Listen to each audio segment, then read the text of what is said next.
Hi there, it's Chris Hamilton here with Sales Tip a Day, www.salestipaday.com, and today I'm going to go over number 11 of the top 30 best ways to promote your website or blog, and today's is email marketing. And why do you want to promote your website or blog? Well, by promoting your website or blog, you drive traffic to your site, which equals visits. Visits, of course, are visitors, and visitors turn into prospects. Prospects themselves ultimately turn into customers, and customers will give you cash. And in most cases, people have a website or a blog because they are trying to monetize something or get some form of payment for something that they do. It could be a service or sell products. Now, why email marketing? The nice thing about email marketing is you can get a very captive audience that wants to hear from you on a regular basis. It is extremely easy to do and does not take a lot of time to set up properly to do. The potential uptake on it is significant. It has been said that just on email marketing, the average uptake on a email newsletter that goes out on information or product sales and stuff like that is approximately 6%. And also the other side to it is you get to see a lot of competitive intelligence of what people would like to see or hear from you. So a lot of programs out there will tell you or show you where people are clicking or what they're gravitating towards. So it gives you an idea of what actually works and what doesn't work on what you may be writing or putting out content-wise.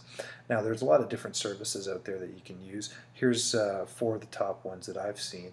Aweber, and another one would be Constant Contact, MailChimp, and Vertical Response. My take on this is that you should go and take a look at all the different services and see what they have to offer. Some do certain things a different way, others do things another way, and just make sure that it meets your needs and has the right stuff that it would be easy for you to use and also get the job done. So do your homework on these different services. Now, how do you do this? Well, basically you sign up for a service when you choose a service after you've done your homework.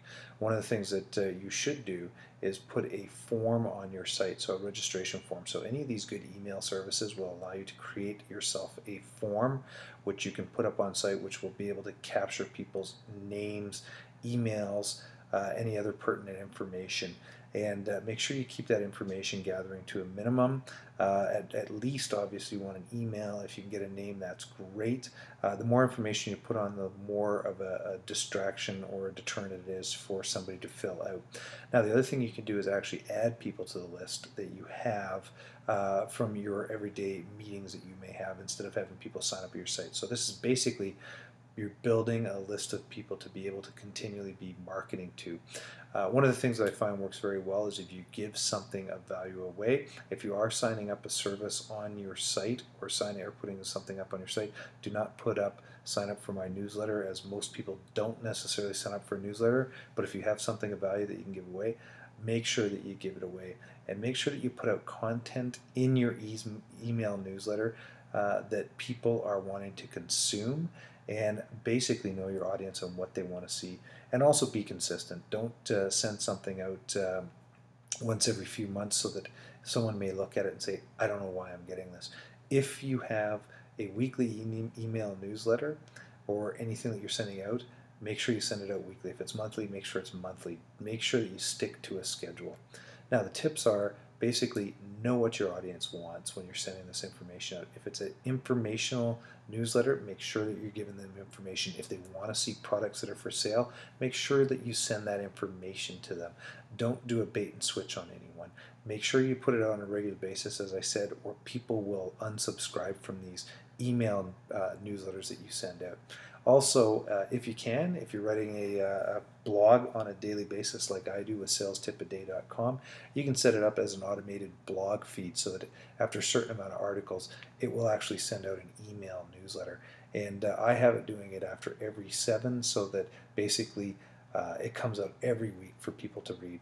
Make sure you track what's being hit. So what I say with that is if you have links on your in your newsletter, most of these services will actually allow you to see who's going through and who's clicking through on these things. And make sure you follow up on anyone that's clicking through on certain things. If you have a service that you're offering and people have clicked through to it, make sure you have a follow-up mechanism so that you can send information to those people, be it through an email or through some form of contacting them either by phone or in person or anything like that. So I hope you find that information useful, and if you want to reach out to me, you can reach me at chris@salestipaday.com. You can go to my website at salestipaday.com.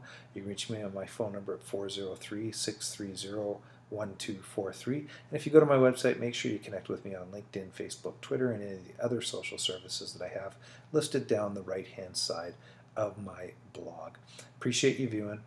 Thanks for viewing, and have yourself a great day.